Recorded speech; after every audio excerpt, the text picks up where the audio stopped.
Kalau udah binasa bagaimana lagi mau bertobat? Nggak ada lagi waktu. Itu makanya saya mau katakan kepada Bapak Ibu, selagi masih kuat, selagi masih sehat, cari Tuhan, utamakan Tuhan. Karena nanti kalau nggak berdaya lagi, untuk apa saudaraku?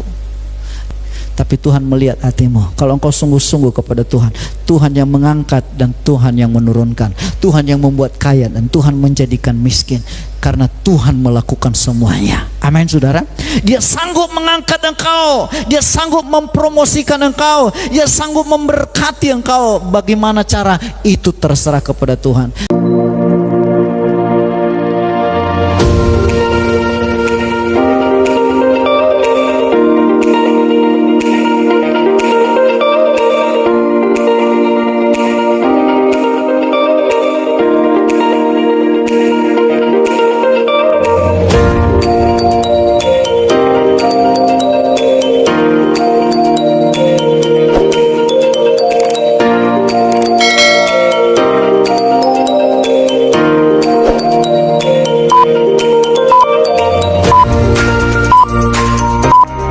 Lukas pasal 17 ayat yang ke-26. Demikian firman Tuhan. Kita baca bersama-sama. 1, 2, 3. Ya. Dan sama seperti terjadi pada zaman Nuh, demikian pula lah halnya kelak pada hari-hari Anak Manusia.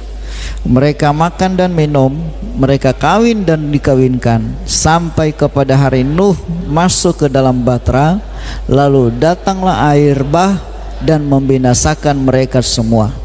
Demikian juga seperti yang terjadi di zaman Lot. Mereka makan dan minum, mereka membeli dan menjual, mereka menanam dan membangun. Tetapi pada hari Lot pergi ke Lut, turunlah hujan api dan hujan belerang dari langit dan membinasakan mereka semua. Demikianlah halnya kelak pada hari di mana Anak Manusia menyatakan dirinya. Barang siapa pada hari itu sedang di peranginan di atas rumah dan barang-barangnya ada di dalam rumah, janganlah ia turun untuk mengambilnya. Dan demikian juga orang yang sedang di ladang, janganlah ia kembali. Ingatlah akan istri Lot. Barang siapa berusaha memelihara nyawanya, ia akan kehilangan nyawanya.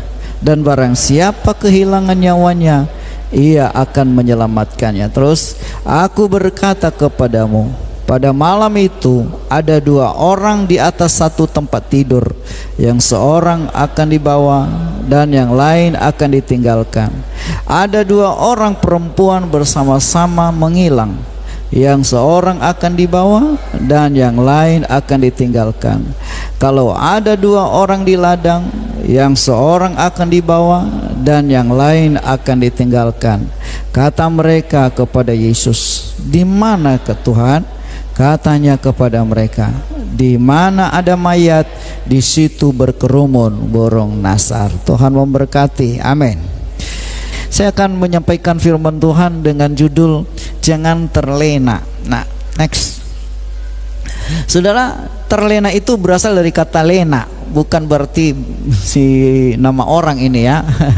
Karena di sini ada namanya Lena.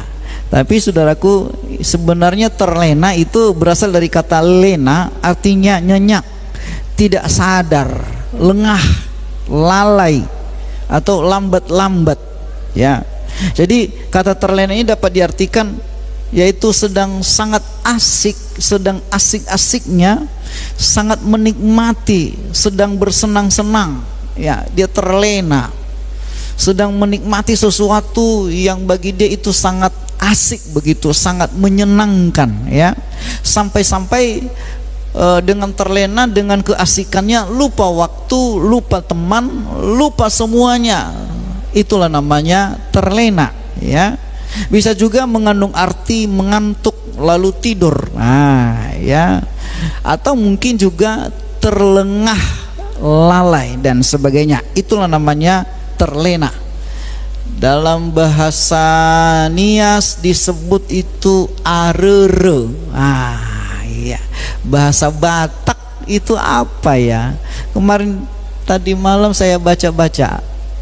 Terlalap. Iya, terlalap, terlelap, terlelap, terlalap. Nah, saudaraku, arere ya itu adalah terlena. Iya. Kata bahasa Nias, kalau bahasa Nias ini arere jarang digunakan. Tetapi terlena, terlalap atau terlalap. Saudara, artinya bahwa hari-hari yang dilalui oleh orang yang terlena seperti ya hanya buang waktu gitu, seakan-akan ya sedang asiknya lah menikmati hidup, menikmati waktu yang sedang dilalui, sampai lupa orang lewat, lupa mertua, lupa orang yang dikasih, lupa Tuhan, sampai terlena dia. Nah, itu namanya terlena. Nah, saudara, dalam pembacaan kita ini Tuhan Yesus memberikan gambaran apa yang terjadi kelak pada hari Anak Manusia, yaitu pada hari Tuhan menyatakan dirinya. Yaitu Yesus memberikan contoh ada 2 zaman, ya, yaitu zaman Nuh dan zaman Lot. Nah, ini yang akan kita pelajari hari ini. Apa yang terjadi dalam 2 zaman ini, sampai Alkitab menulis, bahkan Yesus ya menyampaikan pesan melalui 2 zaman ini. Dan zaman ini adalah merupakan pelajaran penting bagi kita hari-hari ini, saudaraku. Kenapa? Karena kalau kita lihat situasi sekarang, banyak orang terlena sebenarnya.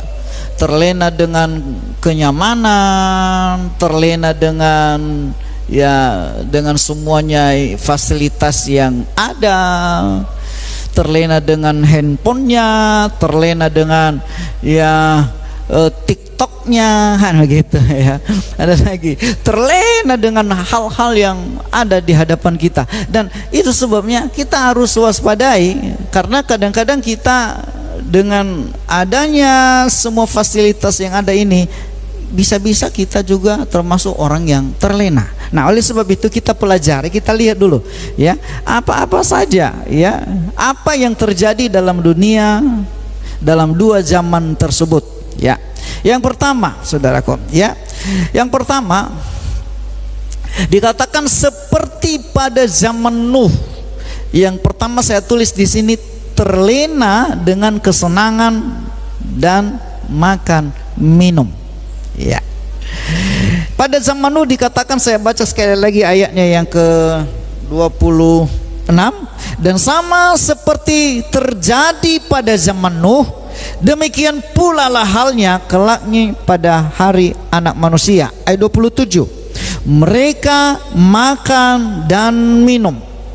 Mereka makan dan minum. Makan dan minum gak salah. Makan dan minum itu wajar. Makan dan minum itu wajib. Makan dan minum itu adalah kebutuhan kita. Kita tidak makan gak bisa hidup.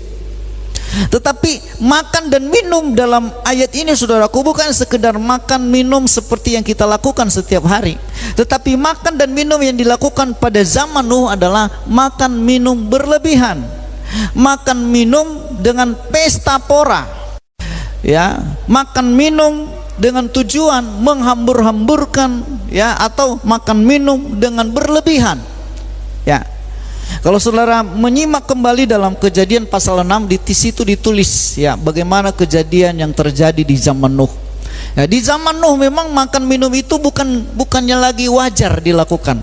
Makan minum merupakan sesuatu yang membuat mereka harus, wajib, dan artinya, saudaraku, kalau tidak ya nggak jadi. Dengar baik, hari-hari ini juga banyak orang melakukan pesta.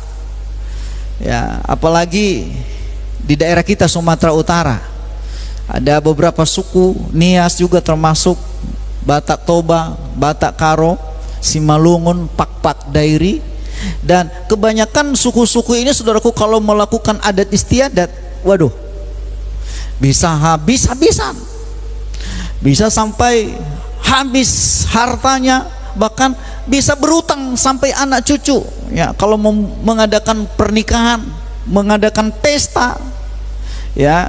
Teringat dulu waktu orang tua dulu di zaman dulu cerita ya, Kalau mereka menikah itu anak cucunya masih ada utang, hanya untuk pernikahan nenek moyangnya dahulu. Dan makan minum. Saya pernah ke Nias baru-baru tahun lalu, kalau nggak salah, tahun lalu saya melihat dengan mata kepala sendiri bagaimana itu dipotong babi sampai ratusan ekor, kalau nggak salah 300 ekor. Saudara, mau makan bagaimana potong babi sampai 300 ekor? Hanya dihabiskan dalam satu hari.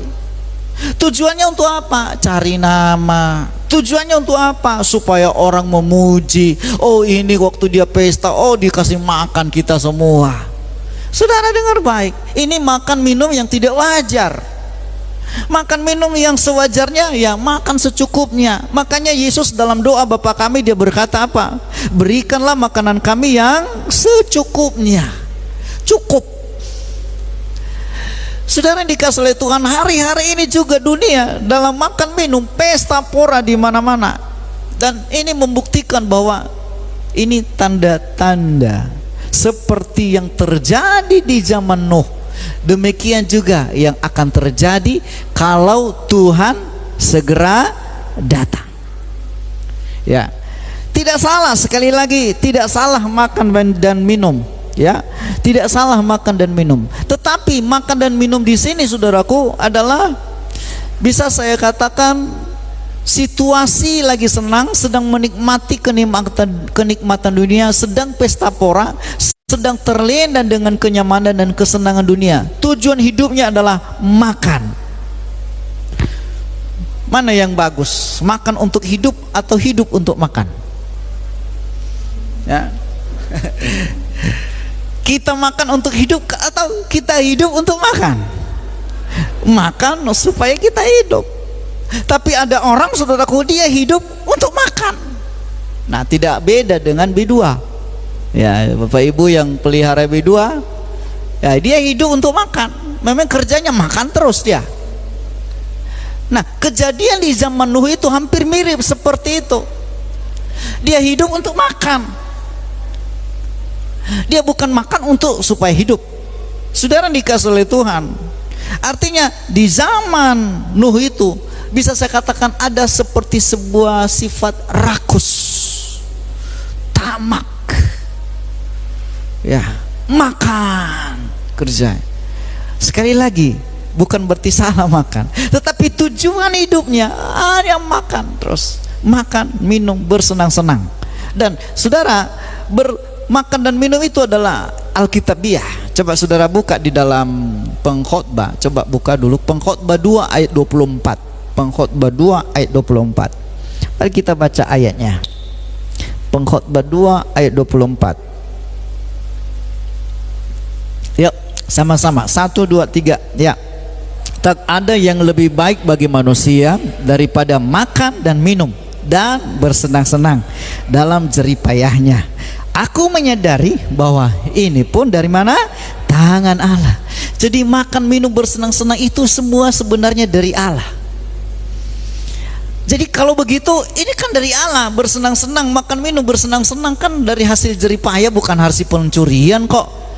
Tetapi saudaraku, yang masalahnya ini pun dari Allah. Artinya Tuhanlah yang memberi kesenangan bagi kita untuk makan dan minum. Tuhan yang memberikan kesenangan bagi kita menikmati hasil jeripaya kita. Tetapi yang salahnya di sini, orang sudah mulai bukan lagi fokus kepada Allah, tetapi fokus kepada makan dan minumnya, fokus kepada senang-senangnya, fokus kepada hal-hal yang kenikmatan dunia itu. Tidak lagi fokus kepada si pemberi makan dan minum. Jadi dengar ini firman Tuhan jelas. Orang bersenang-senang itu karena Allah, bukan karena dia kerja. Hanya Tuhan memberkati pekerjaannya supaya dia diberkati dan dia menikmati kesenangan hidupnya. Nah, jadi saudaraku, kesenangan dan kenikmatan itu adalah dari Tuhan. Bandingkan lagi dalam Pengkhotbah pasal 3 ayat 13. Coba buka Pengkhotbah 3 ayat 13. Pengkhotbah 3 ayat 13. Ya, sama-sama. 1, 2, 3, ya. Dan bahwa setiap orang dapat makan, minum dan menikmati kesenangan dalam segala jeripayanya, itu juga adalah pemberian Allah. Nggak salah makan minum, nggak salah kita bersenang-senang, karena itu semua pemberian Allah. Tuhan yang memberi itu, saudaraku. Ya, Tuhan yang memberikan semuanya itu semua tangan Allah. Dalam pasal yang kedua tadi dikatakan itu dari tangan Allah. Pasal yang ketiga ini dia berkata itu pemberian Allah, makan, minum dan bersenang-senang. Tapi jangan lupa,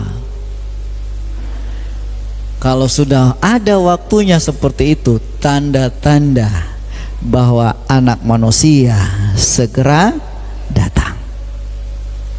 Oke, yang kedua, saya tidak lama di situ. Next. Yang kedua, saya buat namanya di sini terlena dengan kenikmatan dunia dan seks terlarang. Seperti pada zaman Nuh dikatakan mereka kawin dan mengawinkan. Ini adalah gambaran kenikmatan dunia melalui seksual, free sex, percabulan, hawa nafsu. Bandingkan kejadian pada zaman Nuh itu, ya. Zaman Nuh itu dalam ayat yang kedua itu dikatakan, ya, Kejadian pasal 6 ayat 2 dikatakan begini, maka anak-anak Allah, ini zaman Nuh, maka anak-anak Allah melihat bahwa anak-anak perempuan manusia itu cantik-cantik, lalu mereka mengambil istri dari antara perempuan-perempuan itu. Perhatikan ini, saya kasih huruf kuning, siapa saja yang disukai mereka.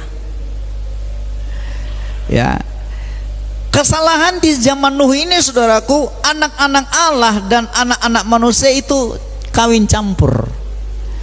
Ada banyak yang menafsir anak-anak Allah ini, saudara. Ada yang mengatakan ini adalah ada dua garis keturunan antara Set dan Kain. Ya, Habil kan sudah dibunuh sama Kain, itu anak Adam, ya. Jadi ada anak Set, ini adalah anak, disebut anak Allah karena Set bergaul dengan Allah, tapi Kain tidak. Nah, anak Kain ini, keturunan Kain ini, mereka tidak disebut sebagai anak Allah tetapi anak manusia. Ini tafsiran yang pertama. Ada yang menafsir juga bahwa ini adalah malaikat, anak Allah itu malaikat dan anak manusia itu anaknya Adam dan Hawa. Tapi kita nggak bisa terima ini karena Alkitab berkata malaikat tidak kawin dan mengawinkan, dan kita tidak terima itu. Tetapi kita lebih cenderung, lebih condong dengan tafsiran bahwa anak Allah dan anak manusia dalam ayat ini adalah anak Allah itu adalah anak-anaknya Set, dan anak manusia itu adalah keturunan Kain. Nah, saudara perhatikan, dikatakan di sini anak-anak Allah melihat anak-anak manusia, orang yang menyembah dan bergaul dengan Tuhan dengan anak-anak manusia biasa, melihat cantik-cantik. Lalu dikatakan mereka mengambil istri dari perempuan-perempuan itu, siapa saja yang disukai mereka. Perhatikan kata-kata siapa saja. Kalau kata-kata siapa saja, ya siapa saja yang dia suka. Kalau hari ini dia suka sama ini, dia ambil jadi istri, jadi istrinya. Besok dia tinggalkan nggak masalah, dia cari lagi. Oh, dia suka di situ, dia suka, dia ambil lagi jadi istri. Begitu pada zaman Nuh. Jadi siapa saja yang dia sukai, dia ambil jadi istri. Dan ini adalah kejahatan manusia yang membuat hati Tuhan menjadi menyesal. Coba perhatikan, buka dulu dalam Kejadian pasal 6. Di sana ditulis, ya. Kejadian 6 ayat yang kedua, 3, 4. Ya, coba ayat yang kedua dulu. Ya. Ini tadi yang kita baca. Disukai hatinya. Ayat yang ketiga, perhatikan. Berfirmanlah Tuhan, rohku tidak akan selama-lamanya tinggal dalam manusia, karena manusia itu adalah daging, tetapi umurnya 120 tahun saja. Ayat yang keempat, sama-sama kita baca, 1, 2, 3, ya. Pada waktu itu orang-orang raksasa ada di bumi, dan juga pada waktu sesudahnya, ketika anak-anak Allah menghampiri anak-anak perempuan manusia, dan perempuan-perempuan itu melahirkan anak bagi mereka.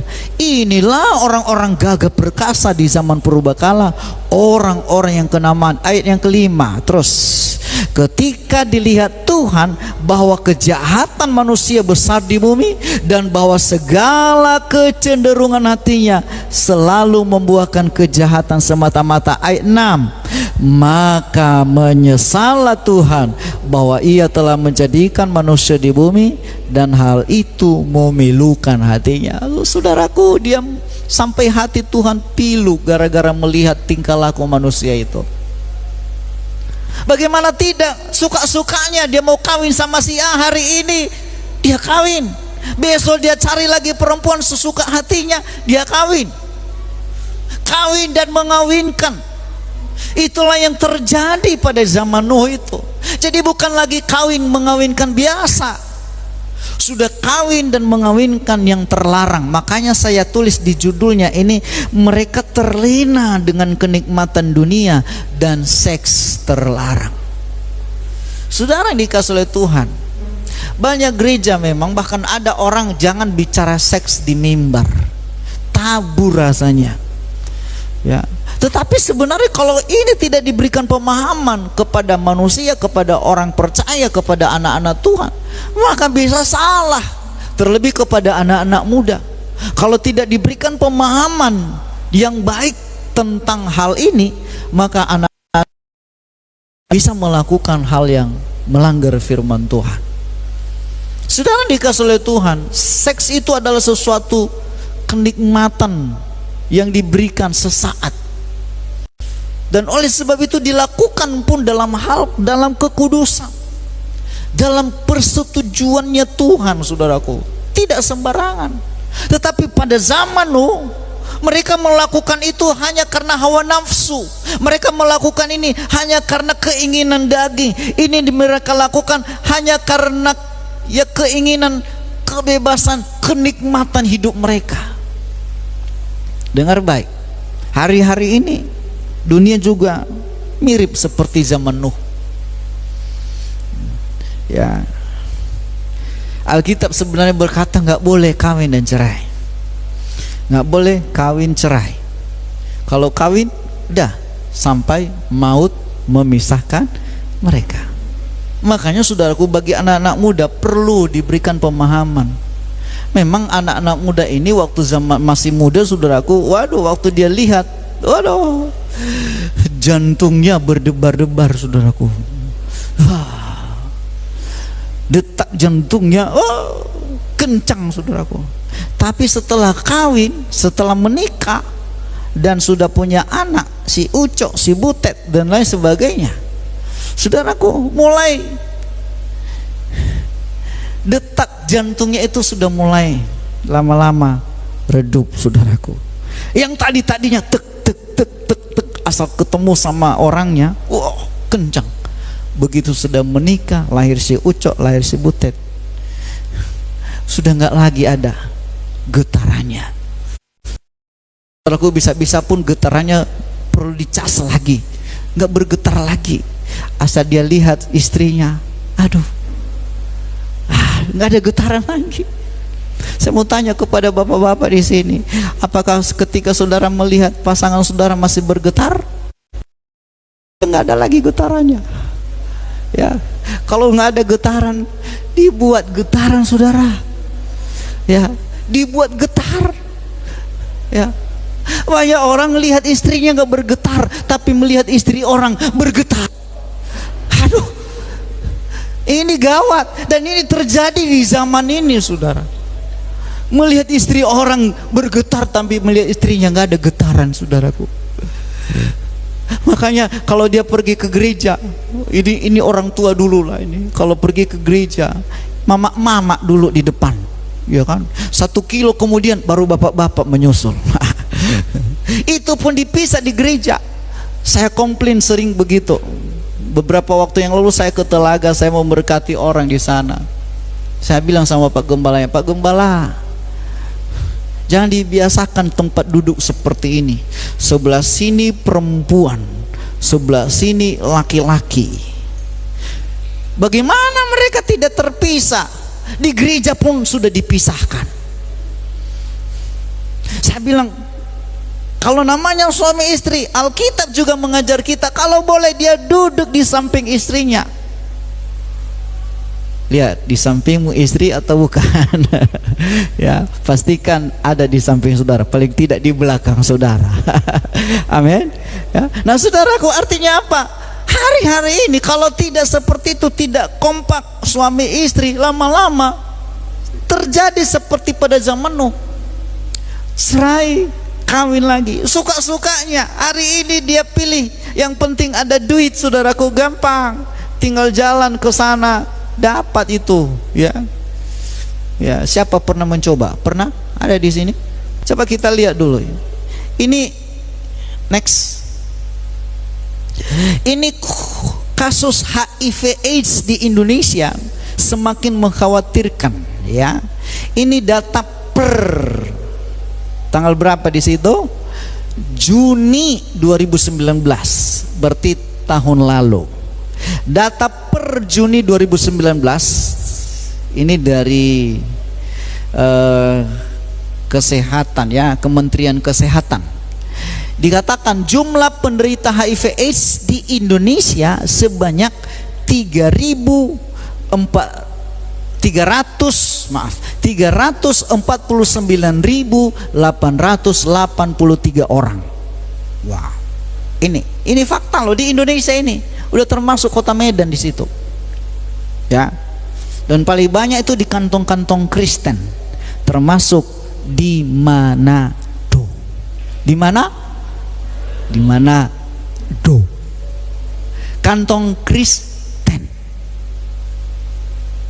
Semua di situ kantong Kristen, gereja, apalagi GPDI. Baru lewat sebentar saya, GPDI besar-besar lagi. Baru lewat gang lah, sana ada GPDI banyak. Tapi justru di kantong-kantong Kristen itu banyak terjadi HIV/AIDS. Dikatakan di sini menurut survei, saudara, usia 25 sampai 49 itu 71,1%. Ini dari data yang saya rilis, yang saya ambil dari berita terakhir 2019. Usia 20 sampai 23, bayangkan, ini masih muda, udah kena AIDS. Usia 20 sampai 24 tahun itu 14,4%. Nah, ini untuk orang-orang tua juga kena AIDS, 50 tahun ke atas ada. Ya, jadi jangan aku nyaman kok, aku nggak termasuk, aku sudah 50 tahun, 60 tahun. Saudaraku, enggak, ada 9% juga. Kenapa? Pergaulan bebas, free sex kemana-mana. Ya, nggak ubahnya seperti binatang, saudaraku. Habis di sini dia cari lagi, sama seperti Nero sama Nero di situ, namanya Nero. Kenapa kami ikat-ikat dia di rumah? Kenapa? Karena berapa kali dia hilang, saudaraku, tinggal di rumah, entah kemana-mana gitu, hanya untuk mencari betinanya. Ya. Nah, manusia kalau sudah seperti itu juga, udah nggak puas dengan istrinya, pergi ke tempat lain. Dan tidak disadari bahwa dia kena penyakit kelamin. Mungkin kita sekarang ini berkata corona adalah penyakit yang mematikan. Dengar baik, ini lebih tinggi angkanya loh. Dan ini di Indonesia. Ini juga termasuk seperti virus corona. Jangan kita berpikir bahwa hanya virus corona yang ditakutkan hari-hari ini. Virus HIV AIDS juga harus kita menjaga. Bagaimana bisa terjadi? Karena pergaulan bebas, kawin dan mengawinkan. Next, kita lihat, ini ada beberapa foto. Ini dulu pekerja seks komersial. Wah, ini gambarnya sebelah sini dulu. Ini biodatanya, ini kan, ini udah dijadikan mumi, dibuat jadi patung, memang dia itulah aslinya, dikeringkan, jadi ini dia. Beginilah dulu waktu dia masih gadis, cantik, ya, cantik, montok, Apalagi kalau orang Manado bilang apa namanya, poco-poco. Makanya saudaraku, kok bahasa Manado itu poco-poco. Poco-poco itu montok. Ya. Jadi jangan berpikir ada poco-poco rohani. Aku kalau dengar poco-poco rohani, gimana montok rohani ya? Karena orang Manado saja bingung mendengar poco-poco rohani. Ya. Poco-poco itu adalah montok. Makanya dia bilang di situ nganape body poco-poco. Artinya apa? Badannya, bodinya montok. Nah ini waktu masih muda, masih anak gadis, montok, bagus. Tapi karena penyakit AIDS, inilah akhirnya. Jangan sampai seperti ini, kurus kering. Ya, inilah manusia. Nah, terus ini akibat AIDS, bukan COVID-19. Timbul bintik-bintik merah-merah. Ya. Terus ini lagi. Mana? Ini ya. Terus ini anak pun kena. Anak, kenapa bisa anak kena? Karena bapaknya bergaul bebas. Begitu dia berjumpa istrinya, ya, hasil dari luar dibawa sama istrinya, akhirnya istrinya kena, anaknya kena, menular. Ya. Jadi bukan hanya virus COVID-19 yang menular, ini juga HIV AIDS bisa menular. Terus ya, ini dia hancur. Terus next. Nah, ini dia. Waktu mudanya gagah. Wah. Apa namanya itu? Ya, tajir. Perkasa. Begitu jatuh di situ, beginilah akhirnya. Anak muda jangan coba-coba bergaul bebas. Kalau bukan pasangan Anda, jangan. Ya. Terus ini dia, tinggal tulang pembalut kulit atau kulit pembalut tulang. Itulah. Terus, nah, jadi saudaraku, foto-foto tadi, gambar-gambar tadi itu adalah kenyataan dan itu ada di sekitar kita. Medan, ya. Beberapa tahun yang lalu saya membaca sebuah surat kabar, saudaraku, mengatakan bahwa anak sekolah SMA di kota Medan 60% sudah tidak original. SMA 60%, berarti sisanya berapa? 40%. Diharapkan itu adalah anak-anak Tuhan. Amin. Tapi 60% sudah tidak ori. Saya pernah jalan-jalan pergi ke Pantai Sengon bersama dengan teman-teman, keluarga. Wah, anak-anak sekolah pakaian dinas dari sekolah. Waduh, nggak melihat lagi situasi, nggak melihat lagi kondisi, nggak lihat lagi lingkungan di sekitarnya. Main embat saja di situ. Pokoknya ada sedikit tempat di situ, dipeluknya pacarnya, digendongnya, diciumnya, diapainya di situ. Waduh, di depan mata. Makanya kami, kayak nggak ada orang di sekitarmu. Dan biasanya daerah nama ukur ke atas, daerah jangankan nama ukur, dari Marcapada di situ, di sungai Marcapada di situ ada namanya rumah, apa namanya, rumah kitik-kitik atau apa itu? Apa itu Pak Ginting? Rumah apa namanya itu? Oh ya, rumah kecil. Rumah kecil nanti itu disewakan, menghadapnya ke rumput-rumput, saudaraku. Jadi tertutup semua sama apa namanya, daun rumbia, tertutup semua. Lah begitu kita lewat, iya ada orang di dalam. sedang main kuda-kudaan. Aduh. Nah, ini kenyataan di sekitar kita. Anak-anak muda, dengar baik.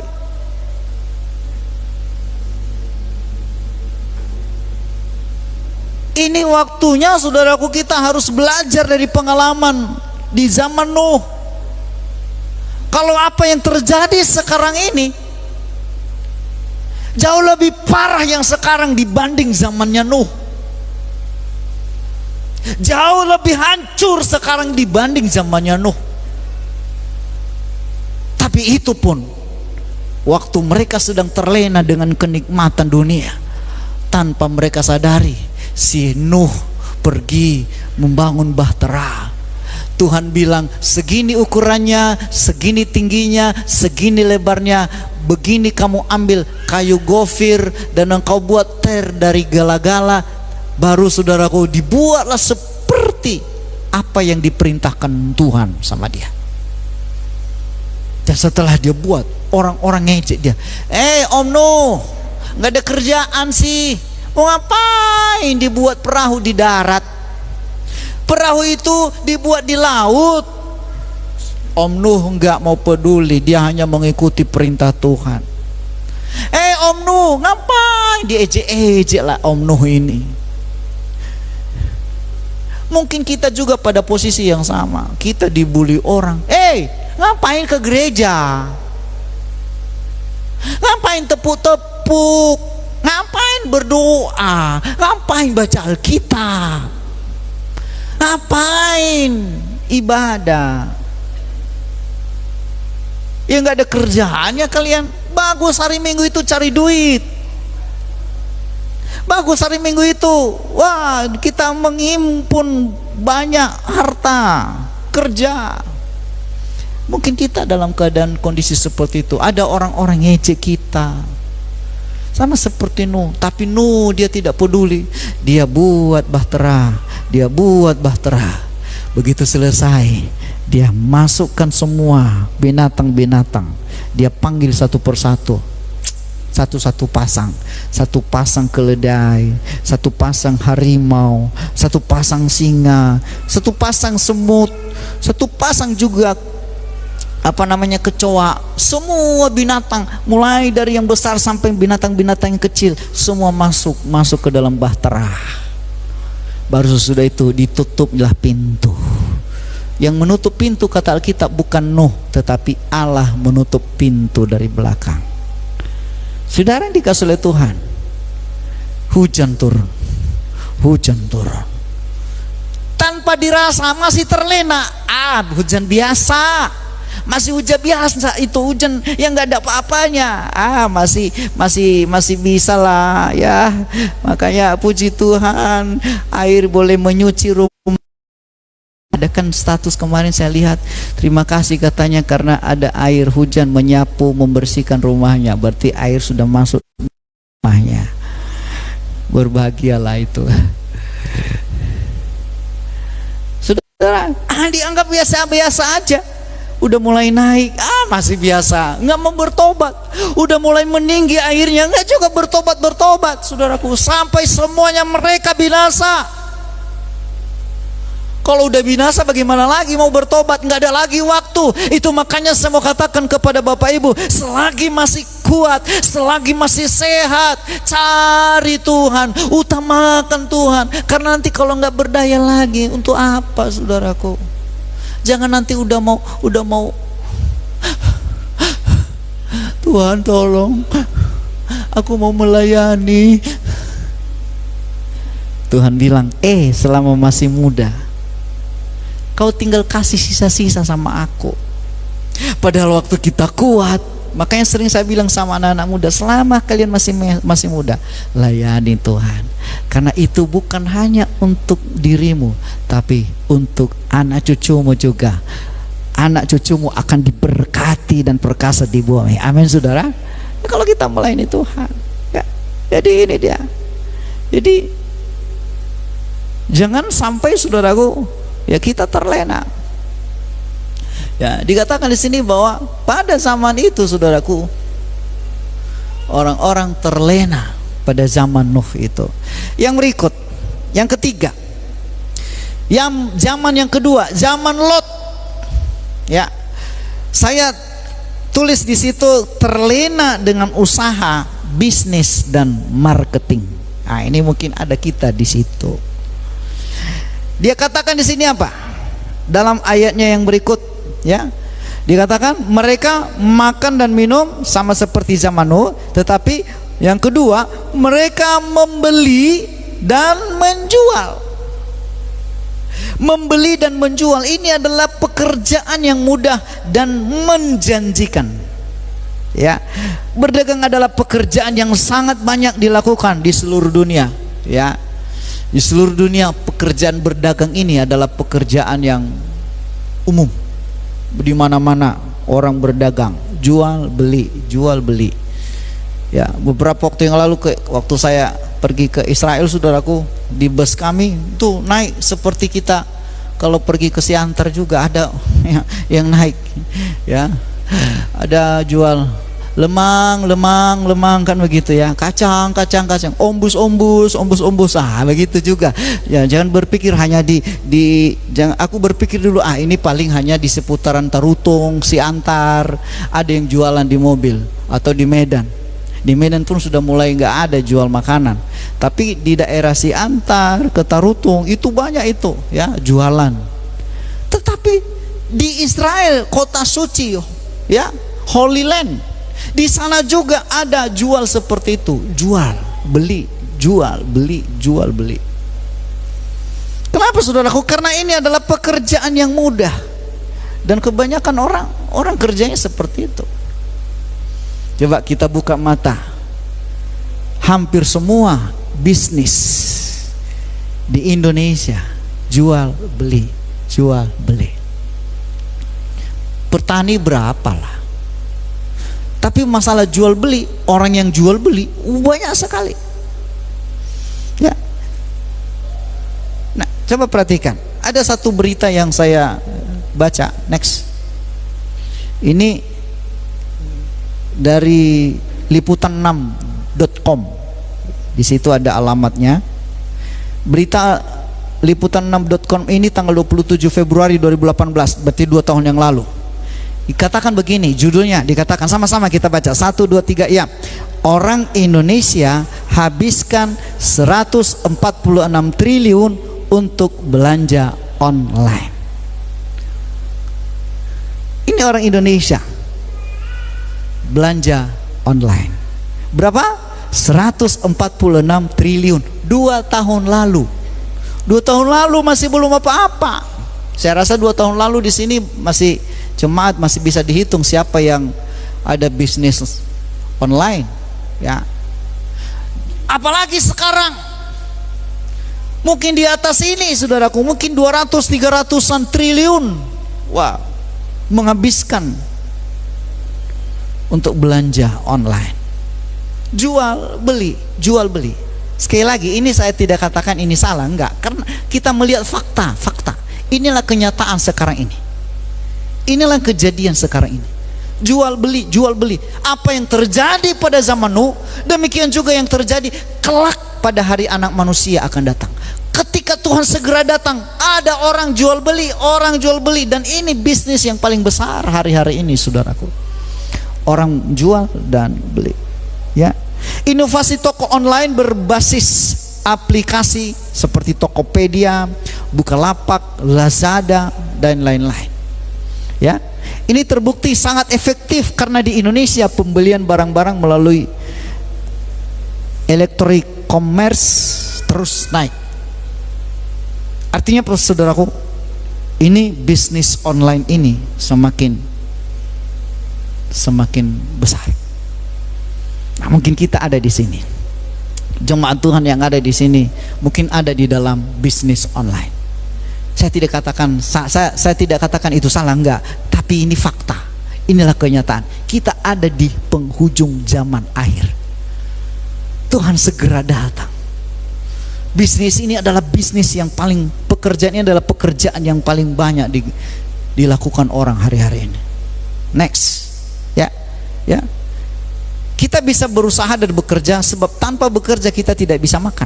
Tetapi yang harus, ya, yang salah adalah ketika orang hanya fokus pada usaha dan bisnis tanpa mempedulikan sumbernya, itu Tuhan.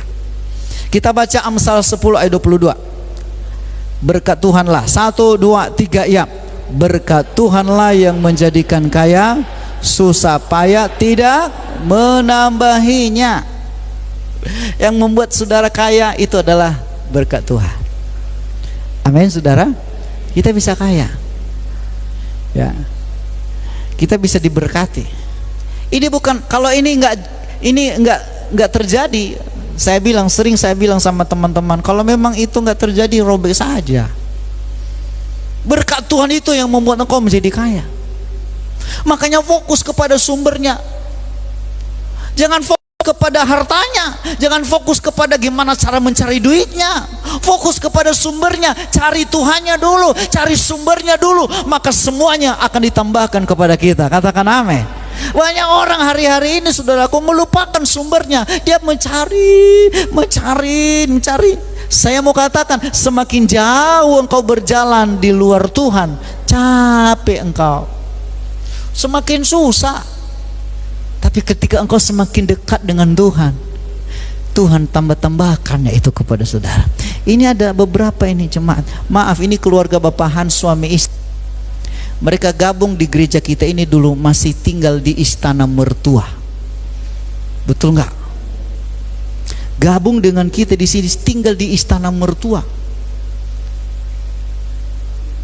Saya bukan memuji-muji mereka. Dan beberapa jemaat-jemaat yang lain yang setia kepada Tuhan, yang setia mengikut Tuhan, yang setia sungguh-sungguh kepada Tuhan, pasti diberkati. Katakan amin. Kenapa kita cari sumbernya kok?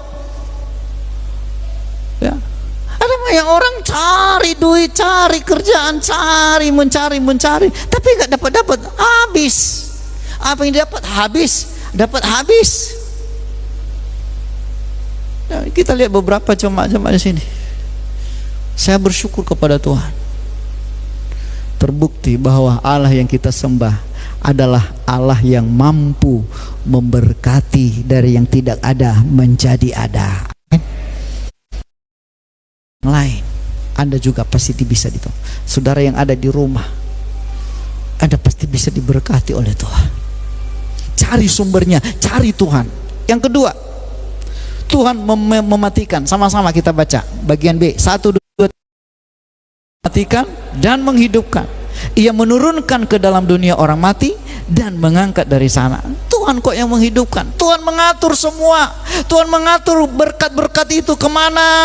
Tuhan mengatur. Makanya kalau kita susah-susah, capek hanya untuk mencari berkat, mencari harta, mencari makan, mencari minum, aduh, Tuhan bilang sementara Dia memberikan matainya pada waktu tidur. Anda sedang tidur nanti di rumah, Tuhan kasih berkat. Bukan berarti udah tidur aja, enggak. Artinya saat Anda sedang tidur, saat Anda sedang istirahat, Tuhan kirim berkat saudara. Amin.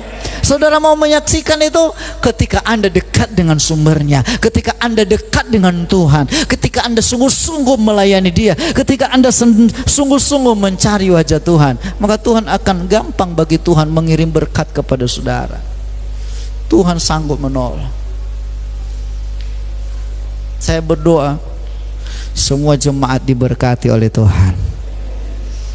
Saya terus berdoa tiap hari, Tuhan, tidak ada yang meminta-minta, malah mereka memberi, membagi. Kalau boleh berkelimpahan mereka, Tuhan, berkati mereka. Bukan karena status kita, bukan karena pendidikan kita loh Bapak Ibu. Jangan bilang aku gimana lah, aku nggak ada apa-apanya. Enggak. Tuhan tidak melihat pendidikan saudara dulu, Tuhan tidak melihat latar belakang saudara, Tuhan hanya melihat hatimu. Kalau kau sungguh-sungguh mencari Dia, maka Dia mampu memberikan lebih banyak kepada saudara. Next, yang keempat, seperti pada zaman Lot, yang ketiga dikatakan mereka menanam dan membangun. Saya beri nama terlena dengan usaha pertanian dan properti. Ya, pengembangan pertanian di mana-mana. Coba lihat sekarang ini. Ya, di Israel sana saudaraku, tanam pohon, di situ sudah lengkap semua.